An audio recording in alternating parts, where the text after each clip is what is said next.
Lucio Cornelio Sila pertenecía a una familia patricia muy importante de Roma, pero luego la familia cae en una condición de pobreza, y esto es debido a que Publio Cornelio Rufino, uno de los antepasados de Sila, fue desterrado del Senado, después de haber sido descubierto en posesión de más de 10 libras de vajilla de plata.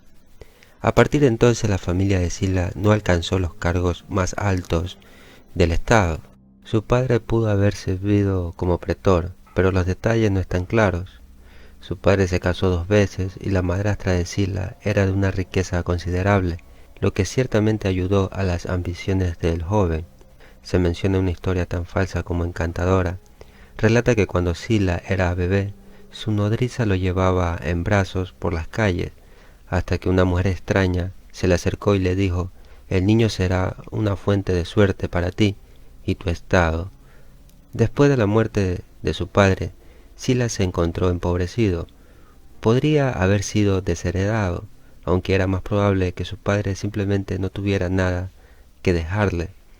A la falta de dinero disponible, Sila pasó su juventud entre los comediantes, actores, laudistas y bailarines de Roma. Durante esos tiempos en el escenario, después de inicialmente de solo cantar, comenzó a escribir obras de teatro. Plutarco menciona que durante su último matrimonio con Valeria, todavía mantenía compañía con actrices, músicos y bailarines, bebiendo con ellos de día y de noche. El ascenso de Sila al poder se produce cuando sirve como cuestor bajo Mario durante sus campañas en África contra Yugurta. Sus hazañas militares y perspicacia diplomática le valieron reconocimiento y lo ayudaron a forzar alianzas con figuras influyentes como el rey de Numidia. Después surgen tensiones entre Sila y Mario. Esto es porque Mario se resiente cada vez más por la creciente fama de Sila, particularmente después de la captura de Yugurta. La rivalidad entre Sila y Mario se intensifica hasta convertirse en una guerra civil, y cuando Sila es nombrado pretor o magistrado de la ciudad, lo envían a Capadocia para sustituirlo por el rey en el trono, y lo logra sin mayores problemas. Tuvo la suerte de ser al mismo tiempo el primer romano al que los partos habían solicitado la amistad. Estas circunstancias, sumadas al hecho de que Boco dedicó varias imágenes de la victoria en el Capitolio, y cerca de ellas una de Yugurta en oro que representaba su rendición ante Sila. Estos factores hicieron que la disputa entre Mario y Sila estallaran de nuevo. El primero intentó derribar las imágenes. Los amigos de Sila se opusieron y toda la ciudad se alborotó hasta el punto que habría provocado la ruina de no haber sido por el repentino estallido de la guerra social, que llevaba mucho tiempo ardiendo. Este gran acontecimiento puso fin a la disputa por el momento. Durante la guerra, que fue de suma importancia para la República, Sila se distinguió mucho más que Mario y demostró ser un comandante de gran habilidad. Luego regresó a Roma y fue recompensado con el consulado. Al mismo tiempo se casó con Cecilia, hija del sumo sacerdote Metelo. Sila se alegraba de ser cónsul, principalmente porque estaba decidido a conseguir el mando en la guerra que ahora amenazaba con Mitridates, uno de los enemigos más formidables que Roma había tenido.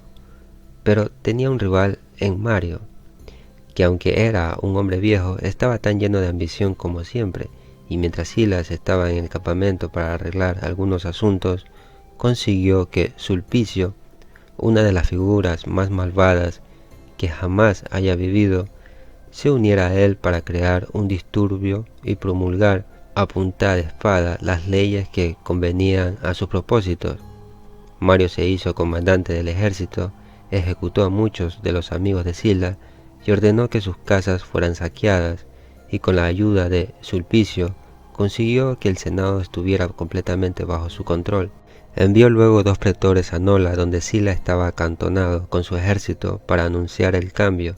Dieron sus órdenes con tal altivez que los soldados se dispusieron a matarlos en el acto, pero al final se contentaron con romperles las faces, arrancarles las vestiduras y despedirlos con muchas marcas de deshonra. Entonces Sila desmanteló su campamento y se preparó para marchar sobre Roma a la cabeza de sus 6 legiones. Fue recibido por los embajadores, que le rogaron que no avanzaran con la intención de luchar y le aseguraron que el Senado sin duda le haría justicia. Prometió acampar donde estaba e incluso ordenó a sus oficiales que demarcaran el terreno para el campamento, pero tan pronto como los embajadores se fueron, envió parte de su ejército a hacerse cargo de la puerta y la muralla y siguió con el resto lo más rápido posible. Los ciudadanos subieron a los tejados de las casas y arrojaron piedras y tejas sobre las cabezas de los soldados en cuanto aparecieron. Cuando llegó Sila ordenó que se incendiaran las casas y tomando una antorcha encendida en la mano, dio el ejemplo. Al hacer esto no pensó en amigos ni parientes, sino que lo impulsaba la furia y el deseo de venganza para arruinar a sus enemigos, sin importarle que los inocentes y los culpables sufrieran por igual. Se apoderó de la ciudad y después de expulsar a Mario, convocó al Senado y lo condenó a muerte a él y a otros. Sulpicio fue traicionado por uno de sus esclavos y asesinado. Por este acto Sila le dio la libertad al esclavo y luego lo hizo arrojar desde la roca Tarpeia. Después de restablecer el poder del Senado y proponer a Octavio y a Lucio Sina como cónsules, Sila se lanzó contra Mitridates. Su primer objetivo era liberar a Grecia de los tiranos y lo logró después de tomar Atenas por asalto y derrotar a los ejércitos de Mitridates en 2 grandes batallas.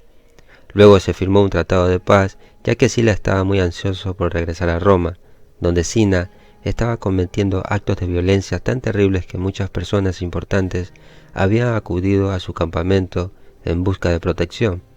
Los 2 cónsules se habían peleado y Sina se había reunido con los aliados descontentos de Roma y había reclutado un poderoso ejército.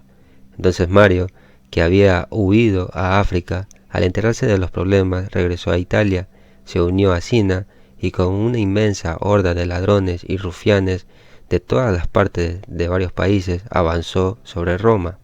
Y el Senado, que estaba tan alarmado que ofreció dejar paso a Mario si no derramaba sangre, pero él no hizo caso y dio señal para la matanza. Sus bárbaros se lanzaron como lobos sin perdonar ni a viejos, ni a jóvenes, mujeres, hombres ni niños. La horrible matanza duró 5 días y 5 noches, durante los cuales Mario contempló la horrible escena y pareció deleitarse en ella, y Sina había sido asesinado en un motín de sus propias tropas. Cuando Sila regresa a la cabeza de su ejército victorioso, preparado para vengarse del partido de Mario, a quien consideraba enemigos suyos y de la República, en una breve lucha consiguió proclamarse gobernante y todos los que habían apoyado a Mario o eran sospechosos de haberlo favorecido fueron ejecutados sin piedad.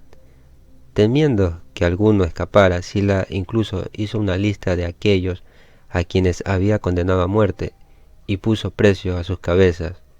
Cayo Mételo, uno de los miembros más jóvenes del Senado, le preguntó cómo terminarían estos males y en qué momento se esperaba que terminara.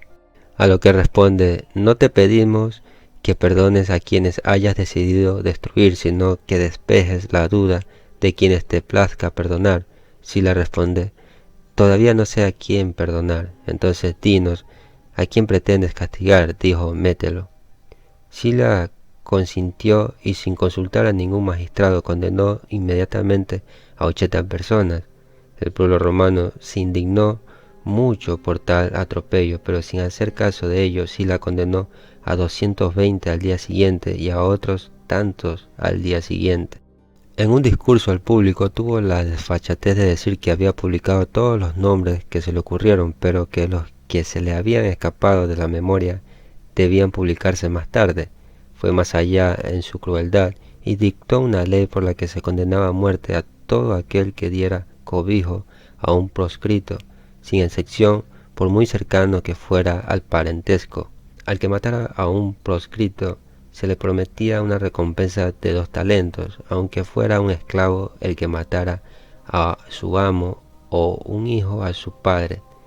Pero la más injusta de todas sus leyes fue la que declaraba infames a los hijos y nietos de los condenados y confiscaba sus bienes. No solo en Roma se hacían listas de los que debían de ser asesinados, sino en todas las ciudades de Italia. Ningún templo de los dioses, ningún hogar era sagrado en aquella época. los hombres eran masacrados ante los ojos de sus esposas e hijos, los hijos en brazos de sus madres. Quinto Aurelio, un ciudadano tranquilo y pacífico, que pensaba que no se podía acusar a nadie más que de la compasión que sentía por los demás, entró un día en el foro para leer la lista de los desdichados que iban a morir, y de repente dice su propio nombre, y un rufián a pocos pasos de él se acerca y lo asesina sin piedad. Sila juzgó a muchos habitantes y los hizo ejecutar uno por uno, pero llegó un punto en que se aburrió y reunió a 12.000 y ordenó encerrarlos y matarlos. A una persona hubiera querido perdonarle la vida, y esa persona era el hombre en cuya casa lo habían hospedado, pero el noble dijo: nunca le debo la vida al destructor de mi patria, y mezclándose con la multitud, murió con sus conciudadanos. El caso más extraño fue el de Lucio Catilina, un desgraciado que había matado a su propio hermano. Rogó a Sila que incluyera el nombre del muerto en la lista de los proscritos, como si todavía estuviera vivo. Así se hizo, y el pago del favor, Catilina fue y mató a un tal Marco Mario, y llevó su cabeza a Sila mientras estaba sentado en su silla de estado en el foro. Luego se lavó las manos con agua bendita en la puerta del templo de Apolo cercano, sin duda pensando así limpiarse del crimen. El siguiente paso de Sila fue declararse dictador. Aunque en Roma no había existido tal cargo, esto le dio poder de vida o muerte, de confiscar propiedades, de formar colonias, de construir o destruir ciudades. En resumen, le dio un poder ilimitado que ejerció de la manera más insolente y despótica. Sila ejerció su dictadura durante casi 3 años, luego tras haber realizado todas las reformas políticas que consideró necesarias, dimitió y dejó que el pueblo eligiera de nuevo a los cónsules. Por extraño que parezca, aunque el malvado hombre se paseaba por el foro y otros lugares sin guardia, nadie parecía pensar en quitarle la vida, a pesar de que matar era algo cotidiano. Con ocasión de los sacrificios que se hacían a Hércules, ofreció un magnífico banquete, y los víveres eran tan abundantes que todos los días se arrojaba una cantidad al río. El vino era de la mejor calidad, con al menos 40 años de antigüedad. La fiesta duró muchos días, y en medio de ella murió la esposa de Sila. Pero este acontecimiento no impidió que disfrutara el banquete, pues los sacerdotes le prohibieron acercarse a ella o que su casa fuera profanada por el duelo, por lo que se divorció de ella y ordenó que la llevaran a otro lugar antes de que dejara de respirar. Era tan supersticioso que obedecía estrictamente todas las leyes dictadas por los sacerdotes, aunque transgredía sus propias leyes al no escatimar gastos ni el funeral de su esposa ni en sus suntuosos banquetes. El resto de su vida transcurrió en compañía de gentes humildes, con las que se sentaba a beber y a festejar durante días enteros hasta que una enfermedad repugnante lo atacó y pronto acabó con su existencia.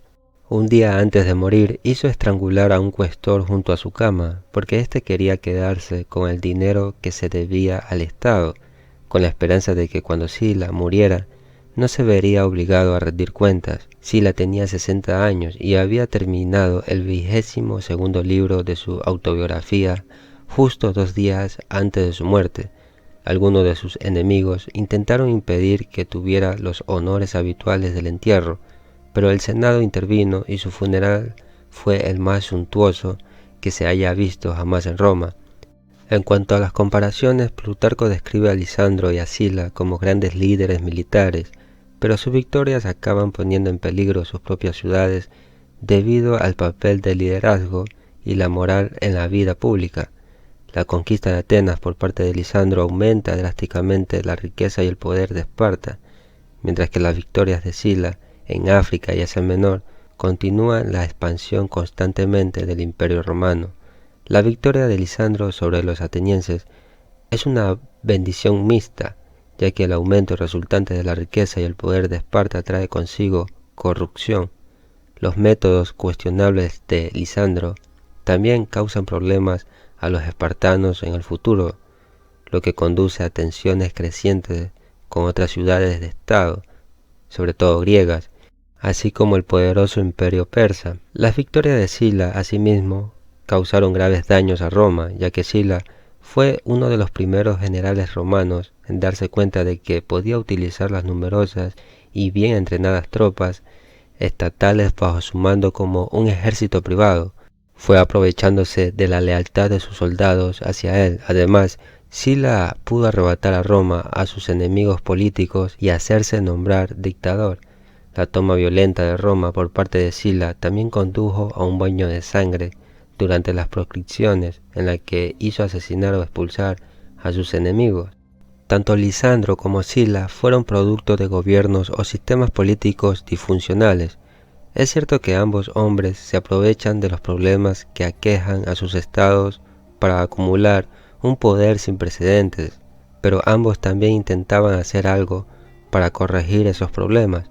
Lisandro quería reformar la constitución espartana, mientras que Sila realizaba cambios importantes en la constitución romana durante su mandato como dictador. Aunque a menudo recurrieron a medios problemáticos, Sila y Lisandro a veces tenían motivos loables.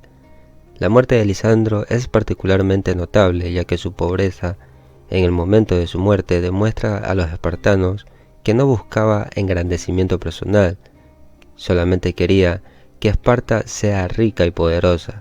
Por otra parte, Sila también parecía tener cierta ambición de aumentar no solamente su propio poder, sino también el de Roma, llegando incluso a renunciar al cargo de dictador cuando logró lo que esperaba lograr. Entonces hay una paradoja entre el liderazgo de Lisandro y Sila, por un lado, y sus tendencias tiránicas por el otro, una paradoja cuyos peligros Plutarco destaca para sus lectores a través de sus biografías de estos dos hombres.